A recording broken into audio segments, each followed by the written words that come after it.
Relax Babe is dedicated to making CBD wellness easy, delightful, and routine by harnessing the power of full-spectrum CBD into pre-dosed, delicious, third-party tested gummies. Formulated by a team of organic food experts in California, Relax Babe CBD gummies contain only 6 simple ingredients, including the highest quality Colorado-farmed sativa indica blend hemp to specifically address stress, sleeplessness, pain, and inflammation morning or night. Use coupon code FINDINGGENIUS for a 20% discount at checkout. Visit shoprelaxbabe.com to shop now. If you like this podcast, please click the link in the description to subscribe and review us on iTunes.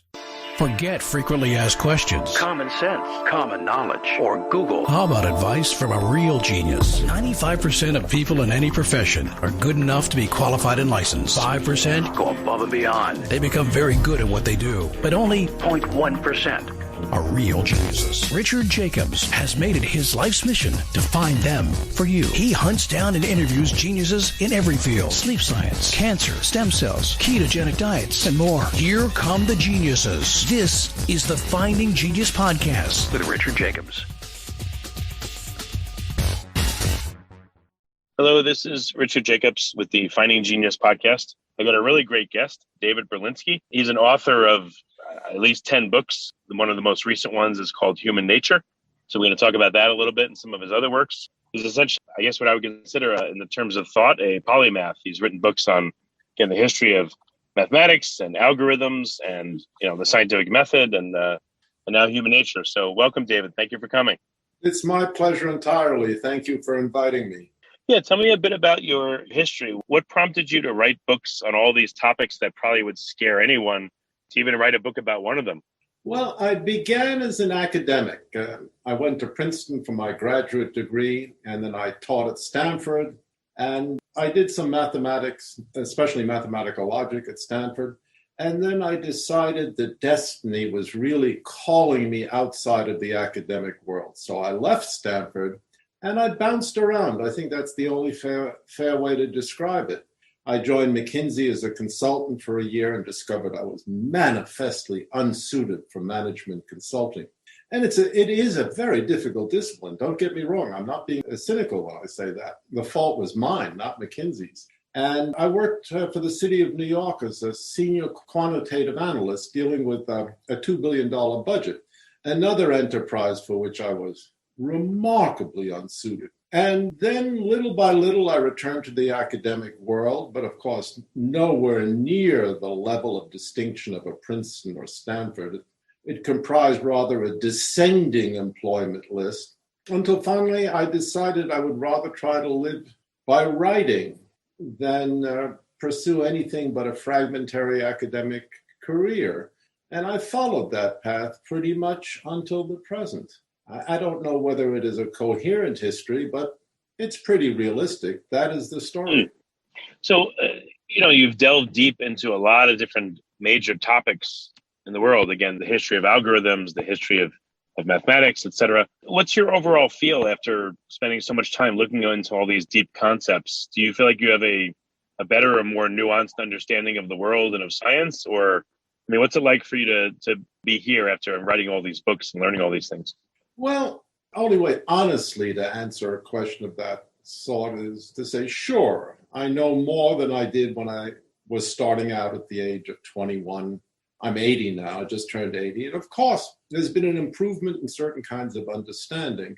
But with that improvement comes, I think, the dawning realization. It's never a completely fulfilled realization. The areas of darkness and impenetrability are remarkably large, much larger than I ever anticipated. And that the kinds of answers that I thought would be accessible when I was 21, 22, doing mathematical logic at Stanford, don't seem quite as accessible to me now.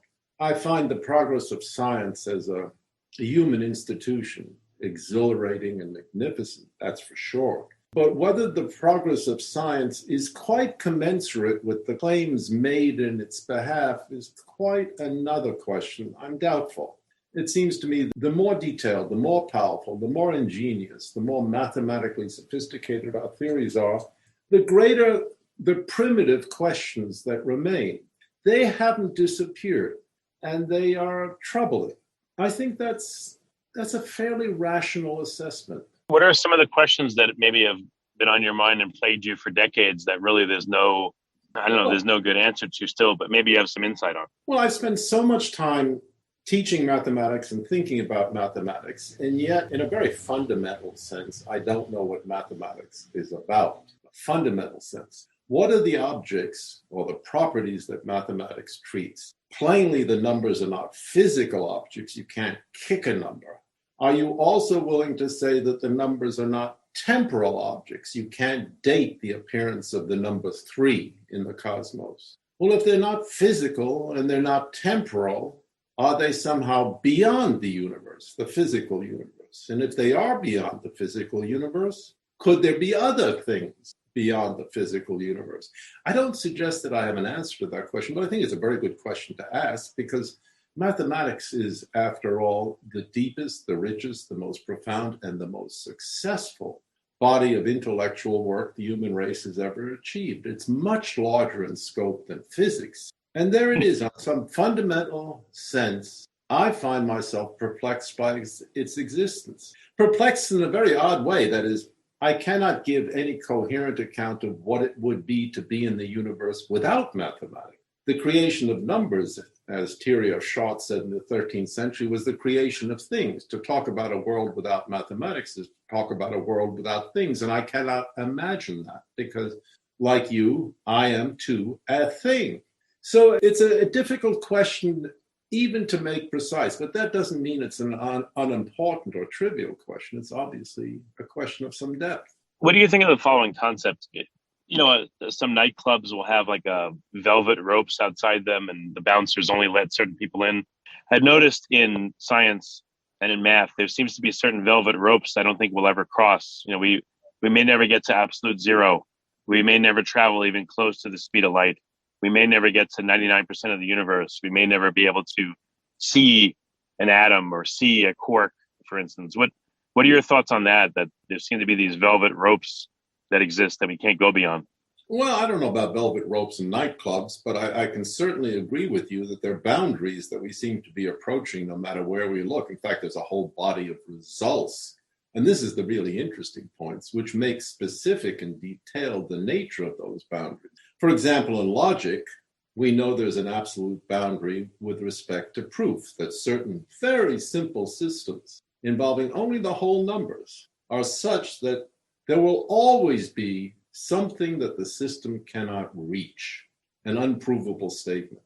And there are lots of comparable statements, often called no-go theorems in physics, too, things that cannot be done. Far more interesting than the existence of those boundaries is the fact that human ingenuity and mathematical sophistication has given us a very rich body of deductive results about their nature. That's very stimulating, that we should be able simultaneously to recognize certain boundaries that we cannot cross, and at the same time characterize them very precisely. That's an achievement of the 20th century. It's a great achievement of the 20th century, and the names are very familiar: Gödel, Tarski, Carnap, lots of figures in that tradition. Yeah, I guess the more we can describe these boundaries, the further science can advance, and the more we'll know regardless, even if we can't go beyond them. I think it's true to call it an advance, that's an honorific, which I don't dispute in any way.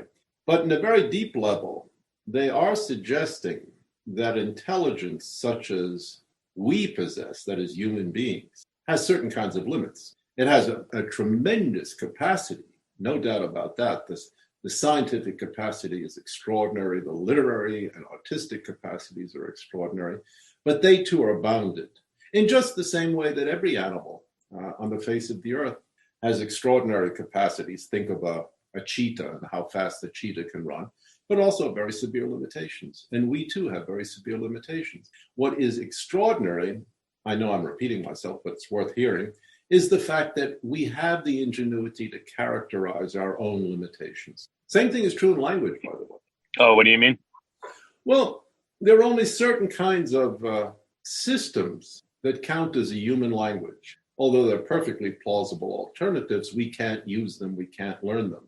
But we can characterize that boundary with increasing sophistication. And this is a great achievement of modern linguistics. It's very recent, only dates to the 1950s. We know certain kinds of structures could perfectly well be used by Martians, but we can't use them. But we can describe them. That's remarkable. So what are some of the questions that maybe, nag at you or plague you over all this time? Which ones do you feel like, I don't know, you like to bring up and discuss that you don't have as much insight into them as you wish? Well, I think I would characterize myself as someone not markedly tempted by anxiety with respect to intellectual questions. I'm very devoted to them, but none of them really keep me up late at night. I think the most interesting questions, you're very right in remarking this, deal with boundaries, both in logic and mathematics, and to a certain extent in physics, but also the topics that I've increasingly been concerned with, say, the last 10 years, questions about history and social relations. I also think there are tremendously important and fairly interesting intellectual issues which represent something of the same phenomena, the discovery of boundaries. Human nature, for example. I think that's an interesting example. There's a tremendous chatter and controversy all over the internet, which is where most controversy and chatter takes place, about human nature, its parameters, whether it exists, what are its limitations, can those limitations be crossed? And for the most part, it's perfectly true. The discussions are trivial or not focused, not well argued. But it is almost ubiquitous in the West. I can't speak for Russia or China or Latin America, to come to the conclusion that this is a tremendously serious issue. And it really is. The question, is there such a thing as human nature? And can we describe it? On that question, a great many secondary questions hang. So what have you discovered as some of the key tenets of human nature that, perhaps you discuss in your human nature book? Or what are some of the key questions that you want to bring up? It's very clear that there is a distinction to be made between talking about uniformities in human society and human history, things that appear all over the place. For example, marriage. Another example, family. Third example, binary gender distinctions. Fourth example, trivial but obvious, clothing. There is no society without clothing. Some form of apprehension about nakedness seems to be universal. But a quite different issue is whether these universal features are necessary, in the sense not that they take place or are obvious all the time, but must be the way they are. That's quite a different question. It's a much more difficult question. For example, it's clear that the human species is quite distinct from other species on the planet, quite distinct, although everyone likes to say we are among the animals, which is perfectly true, but also perfectly trivial. It's hard to think of another species as radically distinct from all other species as the human species. Human beings are markedly outliers in the biological panorama. And the difference between human beings and our nearest ancestors is quite remarkable. It's not a trivial difference. No matter how many times we train a chimpanzee or an ape to mimic a human achievement, babbling a few syllables or typing out or learning a few signs in American Sign Language, the difference remains. That is very suggestive. It's very much unexplained by evolutionary theory, why there should be this radical disjunction between human beings and the rest of the animal kingdom. All sorts of answers are possible. From it was a random accident, that's one answer, or the classical answer going back to the Greeks and amplified throughout the religious tradition, that human beings are created in a way that animals are not created, in the image of the divine. To my way of thinking, all of these possible responses are not equally plausible, but they're equally accessible to investigation. I don't think any of them should be ruled out. Relax, Babe gummies are vegan, organic, all-natural, and infused with CO2-extracted hemp to provide the purest, best-tasting, highest-quality CBD to support and aid your body's endocannabinoid system. Try their variety pack today and make everyday wellness within reach. They're offering our listeners a generous 20% off their first purchase. You can use coupon code FINDINGGENIUS, no spaces in it, FINDINGGENIUS, at checkout to save 20% site-wide. Just visit shoprelaxbabe.com. Yeah, I was going to ask you in terms of spirituality, where are you now after all that you've learned? What are your thoughts? I don't know. Where am I now spiritually? I have no idea. Have a good time all the time. That sounds good to me. So there's been no, you haven't come to No faith or you haven't pushed away from faith? You don't know? No spiritual evolution, are you asking? No, I'm afraid not. Okay. In terms of evolution, I know I've heard you discuss it with, Peter Robinson on Uncommon Knowledge. What's your thought on like the neo-Darwinist framework and how it seems to be, it's become a dogma and it seems to suppress and push out other alternatives? In science, how do you see it affecting it? It's become a dogma, and I have really little to say about the sociology of dogmatic formation. I've talked a lot about that, but the interesting thing is otherwise. It's a matter of the intellectual credibility of the dogma. And here I think my position today in 2022 is not appreciably different from my position, say, 20 or 30 years ago. I think we should be asking the biological community to do a whole lot better. I don't think we can be satisfied with the tremendous spectacle of theoretical physics in front of our eyes, with a theory that says, yeah, random accidents and natural, that's not enough. That's not enough for people who want a serious account of life on Earth, or life in the universe for that matter. It may just be one phenomenon in the universe, living systems, which are the same no matter where, or it may be a variety of different living systems. But to take neo-Darwinism as an explanation as complete and as profound, as compelling as the standard model of particle physics seems to me completely unwise. Unwise socially, unwise intellectually, unwise as a matter of university attitudes, and unwise as a matter of sheer curiosity. The thing just doesn't explain all that much. Well, why do you think it's become so entrenched and it's dictated what people are allowed to publish and not publish? And why has it shaped science so deeply? It's convenient. Look, Darwin posed a problem he could not properly articulate. That is the origin of living species. He couldn't define a species, neither can we for that matter. He didn't have the tools adequately to describe the genetic mechanism of speciation. His book on the origin of species was largely rhetorical. The theory remains largely unfalsifiable in any considerable detail. Yeah, there are obvious cases where we would say this is incompatible with Darwinian theory. A real case of spontaneous creation. Were we privileged to witness it would be an example. But those are not the deep issues. The question you're asking is what bends first a scientific community and second the entire intellectual literary community to drop its knee in favor of a particular theory. And it's a good question, but it's really a sociological question. And my guess would be that a lot of it was driven by the remarkable ingenuity with which the neo-Darwinian hypothesis was formed in the 1920s, 1930s, 1940s by Fisher, Halder, and Wright. That was a triumph of mathematical ingenuity, the reconciliation of Mendelian genetics with the original ideas that Darwin advanced in 1859. That was a real triumph, and people assumed that one triumph inevitably served to predict a whole sequence of triumphs. I think that was, to a certain extent, a natural mistake, but it was a mistake.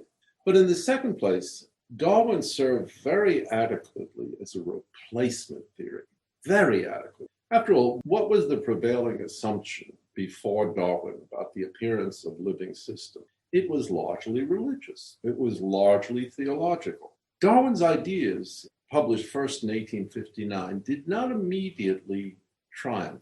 By the time they gained real ascendancy, much of Europe, especially Western Europe, and much of the United States was undertaking the long march towards secularism. And with secularism came inevitably a demotion of religious thought.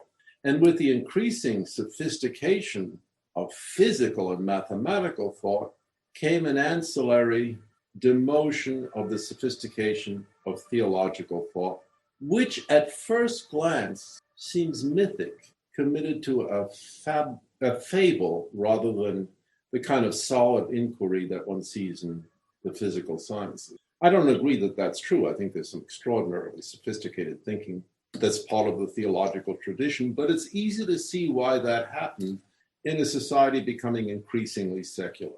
Increasingly secular society nonetheless has to face the question, we're living on a planet that's swarming with life.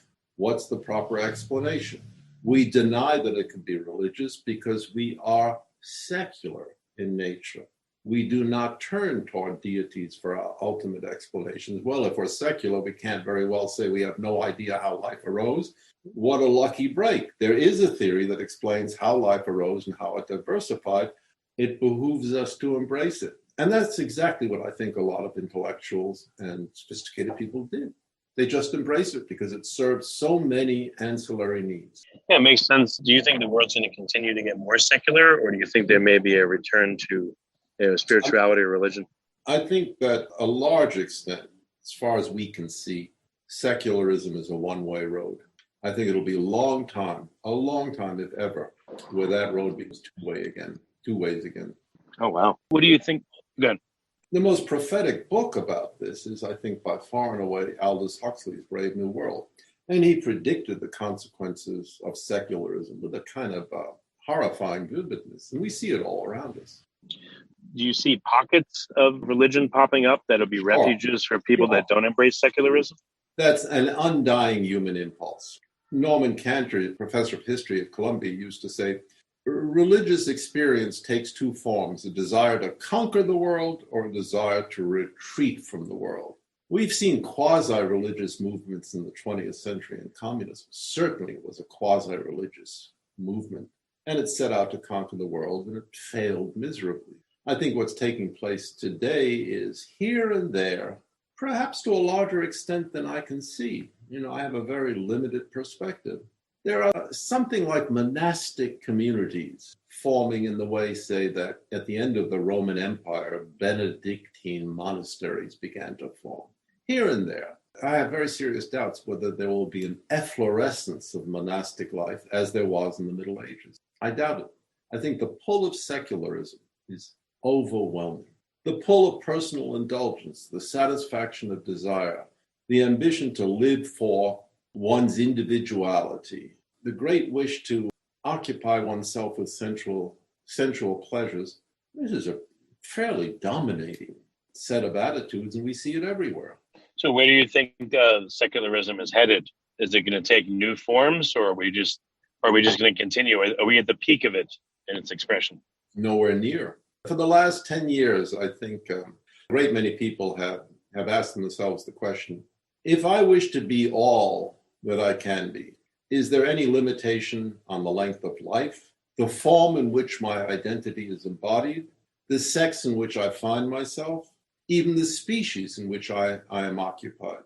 If, in fact, secularism is the driving force, there is a natural push against all those boundaries, which brings the discussion right back to human nature. We can see the push everywhere against those boundaries. Is it a matter of tradition, habit? Are those boundaries simply matters of tradition, habit, custom, history, or do they reflect something necessary in human life? That is perhaps the most important question we can be asking right now. Have other thinkers besides yourself put forth these questions, or do you feel like you're alone in kind of contemplating them? Are there any voices right now that are, that have good things to say about these issues? I like to think of myself as standing in lonely grandeur. Well, go ahead. What other conjectures do you have? Well, I'm fascinated by how difficult it is, overpoweringly, to argue against certain trends in contemporary society. The issue of free speech is an obvious example. It's painful to me, as of course someone in theory committed to free speech, to see how poorly it's defended. And my natural question is there a much better defense? And to tell you the truth, I'm not sure I know the answer to that. That's just one issue. Another issue that not many people are talking about, but it has hit the level of popular attention.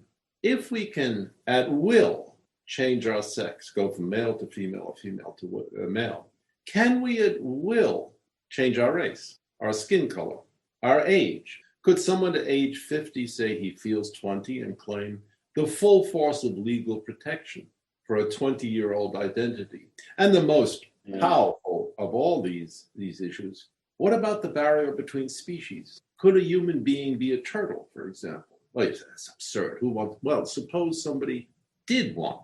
Desires, after all, are infinite. We're filled with infinite longings. Suppose somebody conceived the desire, as a man conceives the desire to be a woman, conceives the desire to be a turtle. What do we say about that? I'm not asking for a legal opinion. I'm asking for a philosophical defense, either of the claim that being restricted to a human body has just been a traditional accomplishment of the human race. And if we decide otherwise, we're perfectly free to violate the species boundary. We just have to wish it ardently enough. Or do we say, no, a human being who wishes to become a turtle or otherwise a reptile cannot become a turtle or otherwise a reptile because it is impossible. That's a much more difficult argument, really, to pound into the ground. Obviously, it's absurd. I designed the argument to sound absurd. But if you start thinking about it and you really try to address these issues with the kind of diligence you would otherwise apply to issues of social justice, it becomes very fraught.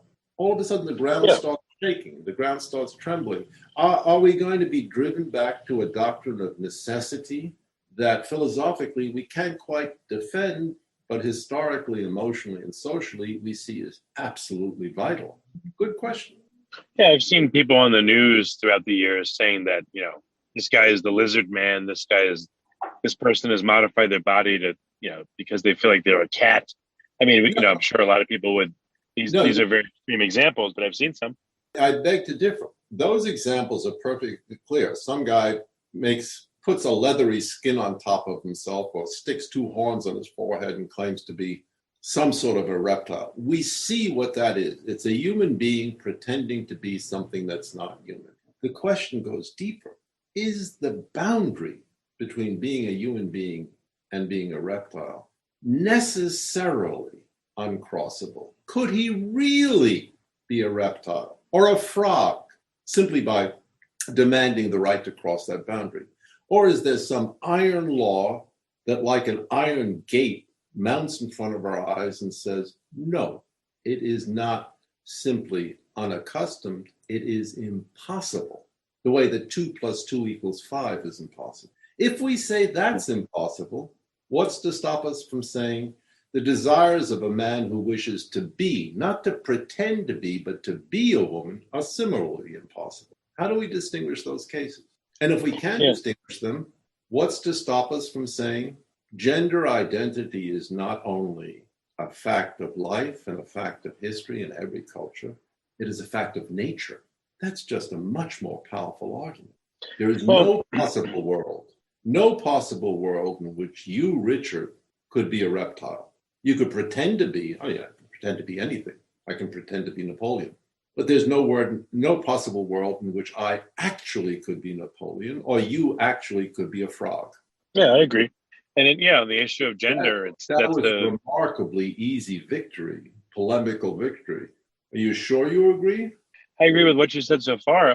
Historically, have there been any circumstances wherein people said, I am this and I am not a human, or I'm not what I am, prima facie, and it's gone far enough where it was really accepted to get anywhere, where it just kind of comes and goes, these statements from people? Well, are you willing to accept the same argument? Don't forget, you said you agree. Are you willing to accept the same driving force of the argument with respect to others of your desire? I take it for granted that you have no wish to become a frog. But is that true of your other desires, that there may well be necessary limitations on them? Yeah, I'd like to live a long time, not forever, but I'd like to live a long time. But there's a fundamental limit that everyone seems to run up against. So yeah, there's plenty of things like that. But if you decide that you wish to live forever, have you taken a decision that is unlikely to be achieved or impossible to be achieved? Are you willing to declare that you agree with my arguments right now? I don't think you're quite as willing as you suggest you are. I think the implications of these kinds of arguments drive deep into the ground. Everyone can say, Richard, he ain't going to be no frog. Fine. Yeah. Fine. But when we talk about human desires and the demands for transformation, that's something quite different. And suppose I were to offer you today a pill that would augment your intelligence by 200 IQ points. You take the pill, you appear on this podcast, remarkably more intelligent than anyone on the planet. Would that still be you? Or is it being you necessarily someone who has roughly the history that you have, the ancestry that you had, the potential that you have, but also the limitations that you have? I think at first it would be me, but then it would rapidly change me into something that's not me, that's different. If I underwent something like that. If it's not you, then you agree there are necessary limits to what you can achieve by way of transformation. Yeah, I agree with that totally, yes. There are definitely limits. Suppose we start descending. I gave you 200 IQ points to begin with, but that's an inductive argument. Shave one, and then if you shave one, why not shave another one? Could your intelligence change by a fraction of a percentage? Have you still remain you? Could your emotional attitudes change by some small percentage? So peaceful as you've been, agreeable as you are, you suddenly develop certain odd pathologies, a streak of vivid aggressiveness. At what point would the lovely and noble thing commonly referred to by the name of Richard become something other? Is there such a point? Or is mutability the general rule? If there is such a point, why can't you cross it and still remain you? We get back to the idea of boundaries again and the fuzziness of boundaries and what it looks like when we approach them and what they are. Well, it's not only the fuzziness of boundaries, but their nature. I mean, the question that I keep focusing on is whether those boundaries simply reflect the accretions of history. From time immemorial, women have tended to wear brighter colors than men. Now, nobody says that's necessary. In fact, you can look very carefully there. Here and there are pockets. For example, the Japanese courts of the 11th century, men wore fantastically colored clothing, silk clothing, as well as women. But by and large, that seems to be a generalization. Men, most of the time, prefer subdued colors with respect to women. Most of the time, men don't paint their lips. Nobody, I think, would argue that's because it's impossible for men to paint their lips. It's a matter of history. It's a matter of tradition. It's a matter of custom. It's a matter of certain attitudes toward facial paint. But it is not like the case of a man who proposes to become a frog. That's a quite different case. So this distinction, which I think many people are grappling with good or bad arguments, or sincere or insincere, seems to me very important. And if it is a valid distinction, we do need a much richer theory of what necessity comes to in these contexts. We're talking about the modal attributes, must, could, might. We're not talking about what is. Everybody, I think, has rather stern intuitions when we see some 6'6" swimmer entering a women's swim meet, thrashing the opposition and claiming to be a woman throughout. My question is what he's doing simply a rejection of common life, or is it undertaking an impossibility? As if a mathematician would say 2 + 2 = 5. We know what that is. That's a contradiction. Cannot be. 2 + 2. It's not that there's one world in which 2 + 2 = 4 and another world in which 2 + 2 = 5. No, there's no world in which 2 and 2 sum to 5. Similarly, you might argue there's no world in which a man can become a woman. None in the whole universe of possible worlds. Therefore, anybody who pretends to be doing that is guilty of bad faith. If we cannot make that argument, then he's guilty of violating a cultural norm. And cultural norms change. They seem to be changing in front of our eyes. So it's not a trivial question. Not at all. No, that's true. I mean, I don't know if debate would be supported on it in today's day and age, but it's definitely, it's not a simple question. I understand. So what other major elements have you contemplated in human nature? This sounds like it's one of them, but is there any other topic that really, I don't know, has bedeviled you or that was important for you to write about in Human Nature book? Well, I think the 20th century has occupied me more than any other subject. And I've written a lot about the 20th century because here we are, 2022. It still seems to me, as someone born in 1942, that the 20th century never ended.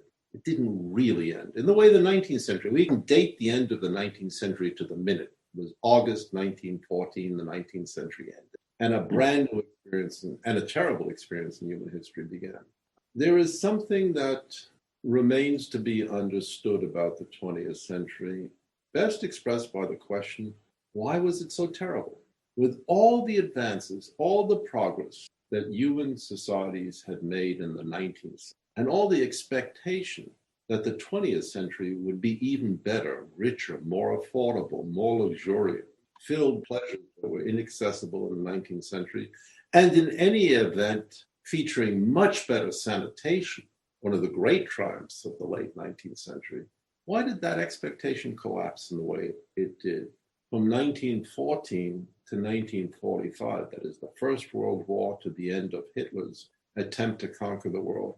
Current estimates are not reliable, but they're not off by orders of magnitude, something like 250 million excess deaths. That's an astonishing number. We're only talking about the period until 1945.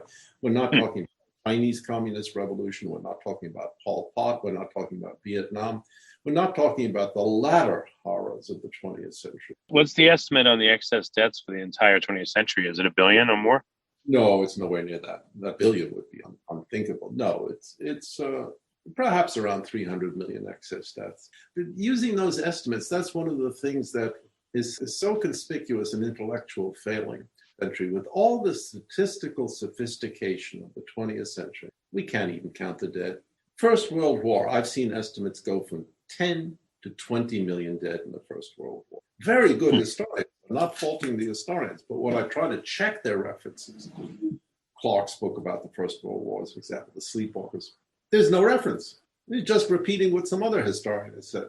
I know from looking at the documentary record, the United States has very good statistical tracking for its dead in combat. So does France, so did Germany. With Italy, it all starts to waver. With Central Europe, it's hopeless. With Russia, who knows? Who knows?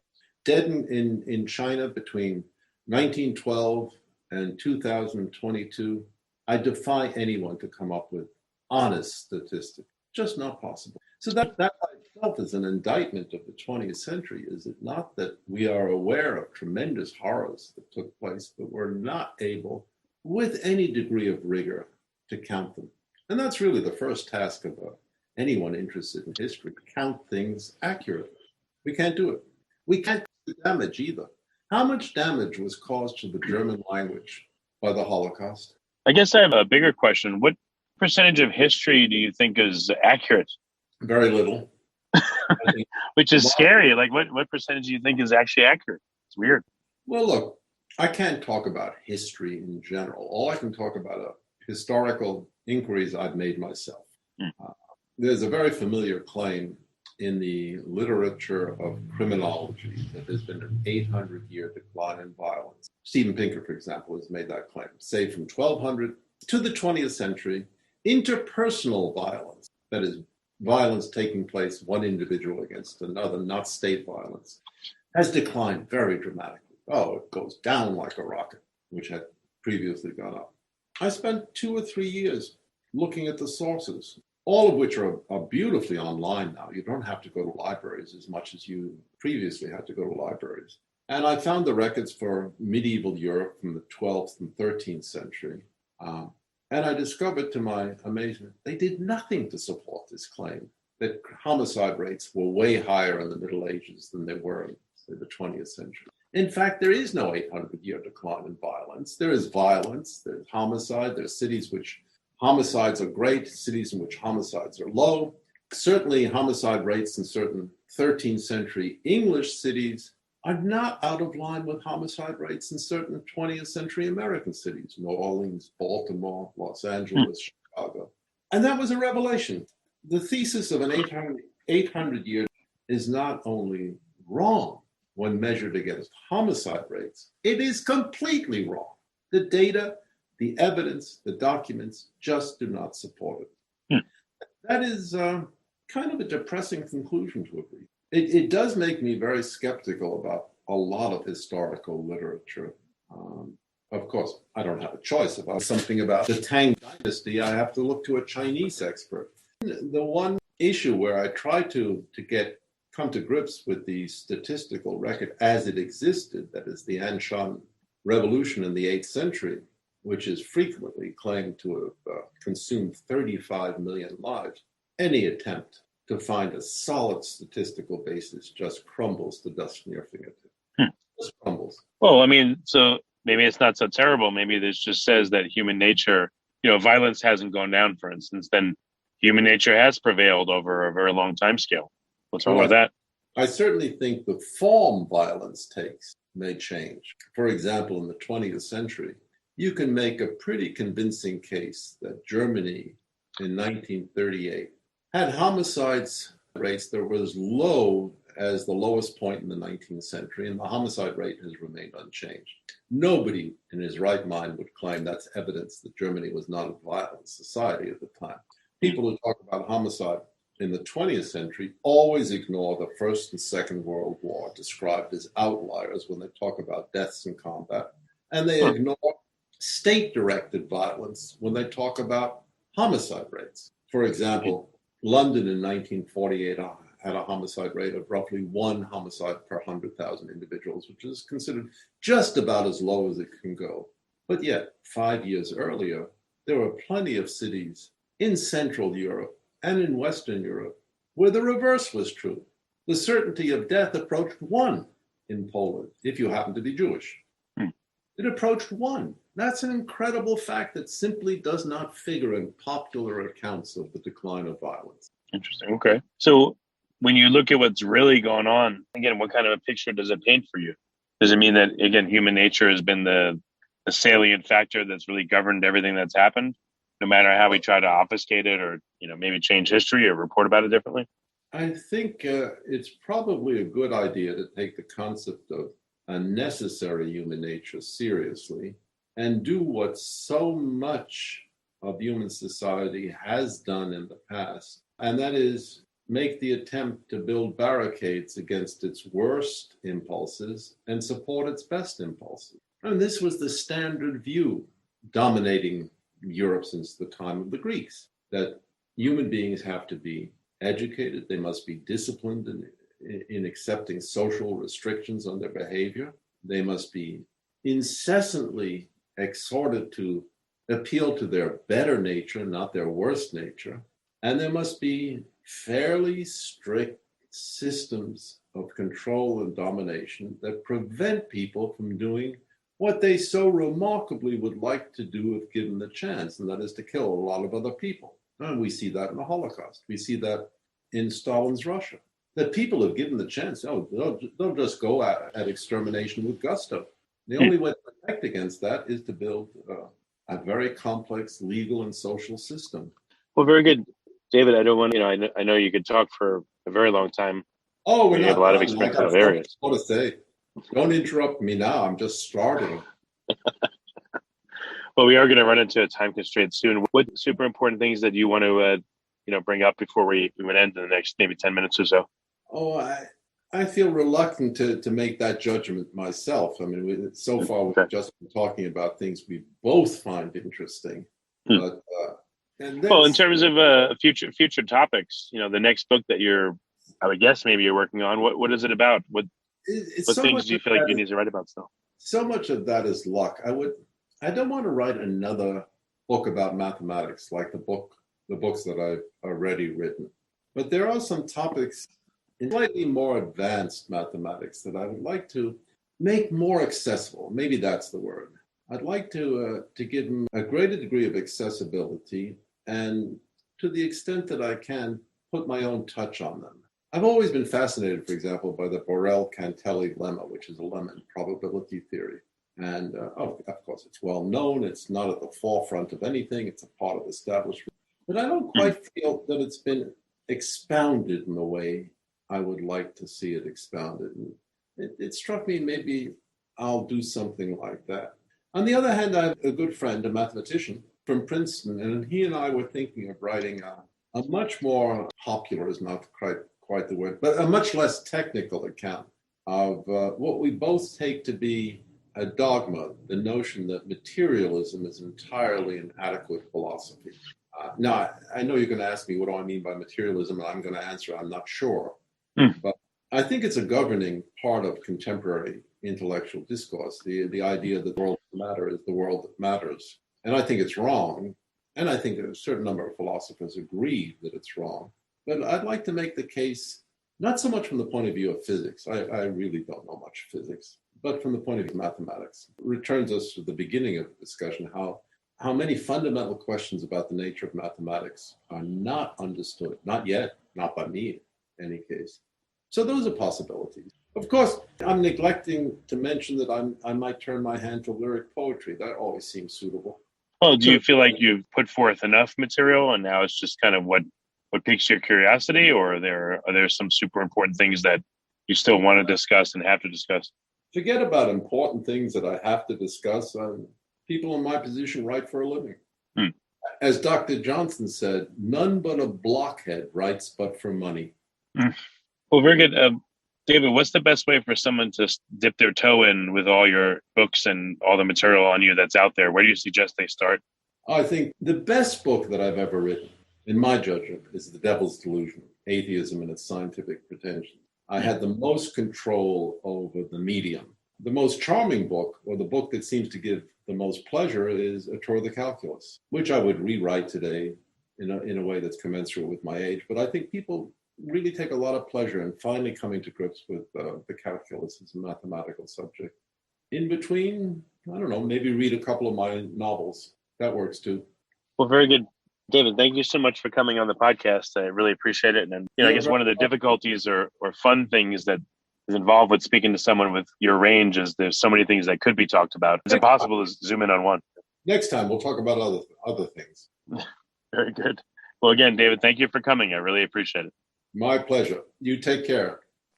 Remember, before you go, adding Relax Babe gummies to your daily routine is an amazing way to support your everyday wellness. Get your CBD products from a company who's passionate about making CBD wellness simple, delicious, and routine so you don't have to worry about anything. Relax Babe is giving our listeners 20% off their first purchase. Use coupon code FINDINGGENIUS with no space, FINDINGGENIUS, at checkout, and you'll save 20% site-wide. Visit shoprelaxbabe.com. You've been listening to the Finding Genius podcast with Richard Jacobs. If you like what you hear, be sure to review and subscribe to the Finding Genius podcast on iTunes or wherever you listen to podcasts. And want to be smarter than everybody else? Become a premium member at findinggeniuspodcast.com. This podcast is for information only. No advice of any kind is being given. Any action you take or don't take as a result of listening is your sole responsibility. Consult professionals when advice is needed.